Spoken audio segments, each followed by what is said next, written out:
Anda tidak akan dapat menjadi yang terbaik hari ini hingga Anda mengucapkan selamat tinggal pada hari kemarin.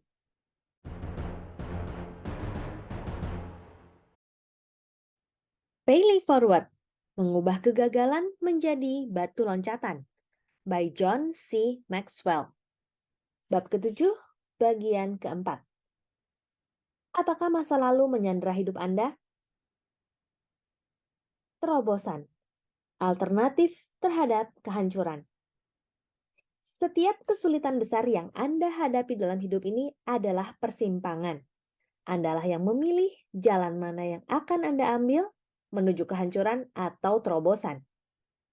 Dick Biggs, seorang konsultan yang membantu perusahaan-perusahaan yang terdaftar dalam Fortune 500 untuk meningkatkan keuntungan serta produktivitasnya, menulis bahwa kita semua pasti pernah mengalami pengalaman-pengalaman yang tidak adil.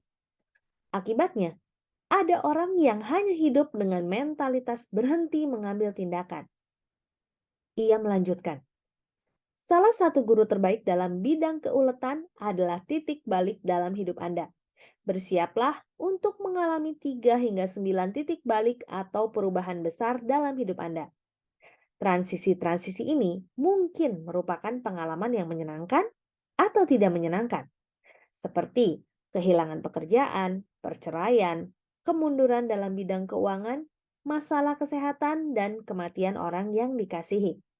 Titik balik dapat memberikan perspektif yang merupakan kemampuan untuk memandang perubahan besar dalam kerangka yang lebih besar dari hidup Anda dan membiarkan waktu yang menyembuhkannya.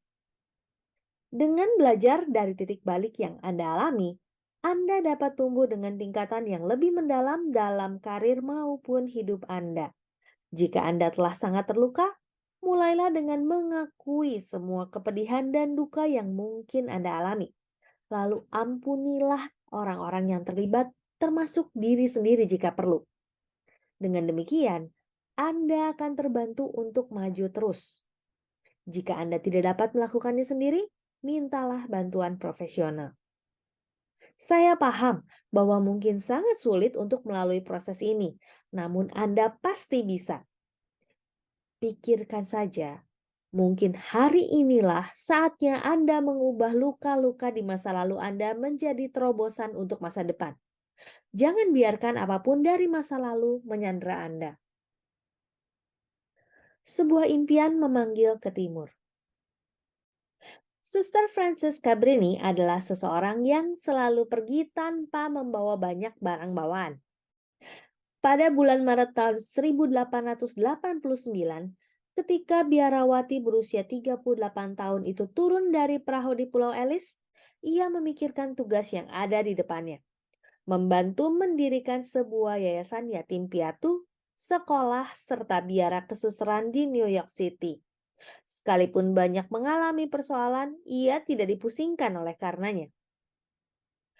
Francisca Lodi Cabrini dilahirkan 2 bulan prematur di kota Lombardi, San Angelo, Italia, tempat ia menjadi anak yang paling sering sakit di desanya ketika beranjak dewasa.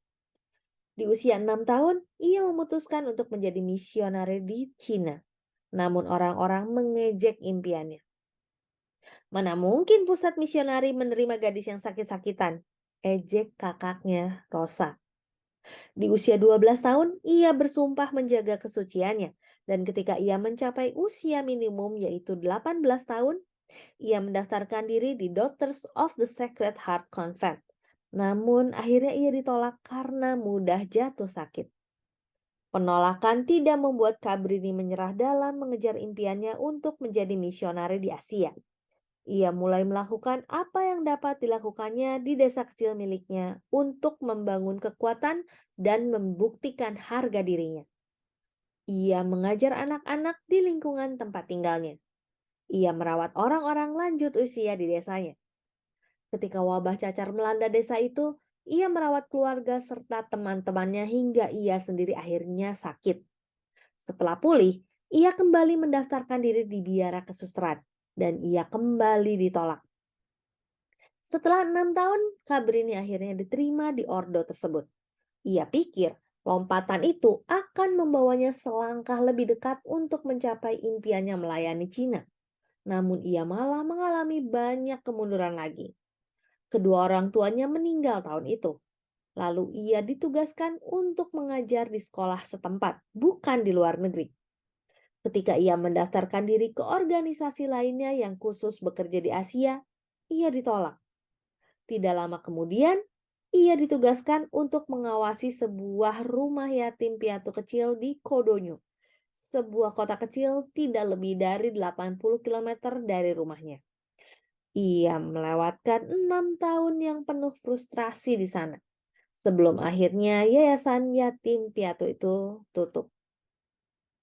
Ketika ia masih memimpikan pergi ke Asia, seorang atasan memberitahunya bahwa jika ia ingin menjadi bagian dari ordo misionari, ia harus memulai sebuah ordo sendiri.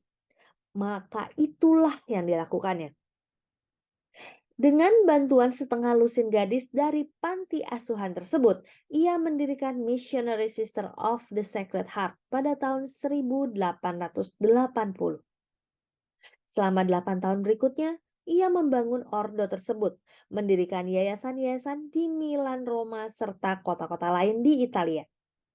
Ia berusaha mencari tempat di Asia, namun Paus Leo ke-13 mengakhiri impian Cabrini untuk melayani di Cina.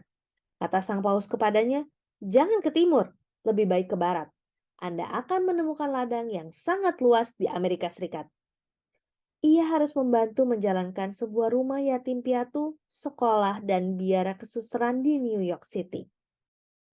Begitulah Suster Francis Cabrini datang ke Pulau Ellis pada bulan Maret 1889. Impian seumur hidupnya untuk melayani di Asia hancur berantakan di Italia, satu-satunya rumah yang pernah dikenalnya. Namun ia tidak menengok ke belakang. Ia bukanlah seseorang yang membiarkan masa lalu menyanderanya. Selama 28 tahun berikutnya, ia mencurahkan diri pada tugas melayani orang di Amerika. Ia pun mengatasi banyak hambatan untuk melakukannya. Ketika tiba di New York, ia diberitahu bahwa rencana-rencana untuk mendirikan rumah yatim piatu, sekolah, serta biara kesusaran itu dibatalkan dan ia harus kembali ke Italia. Namun, ia malah mengatasi persoalan-persoalan yang mereka hadapi dan mendirikan fasilitas-fasilitas sesuai rencana. Tidak menjadi soal apa kesulitan yang dihadapinya. Ia terus mengatasinya. Ketika meninggal pada tahun 1917 di usia 67 tahun, ia telah mendirikan lebih dari 70 rumah sakit, sekolah, serta rumah yatim piatu di Amerika Serikat, Spanyol, Perancis, Inggris, dan Amerika Selatan. Dampak dari Cabrini sungguh luar biasa. Ia adalah Ibu Teresa di zamannya, memiliki belas kasih, daya tahan, keuletan, dan kepemimpinan yang serupa. Namun, ia tidak akan pernah dapat membuat perbedaan seandainya ia membiarkan masa lalu menyanderanya. Ia tidak meratapi pupusnya impian serta luka-luka di masa mudanya. Ia terus maju dan melakukan apa yang dapat dilakukannya di tempat Tuhan menempatkannya. Saya berharap Anda dapat melakukan hal yang sama. Langkah ketujuh untuk mengubah kegagalan menjadi batu loncatan. Ucapkan selamat tinggal pada hari kemarin.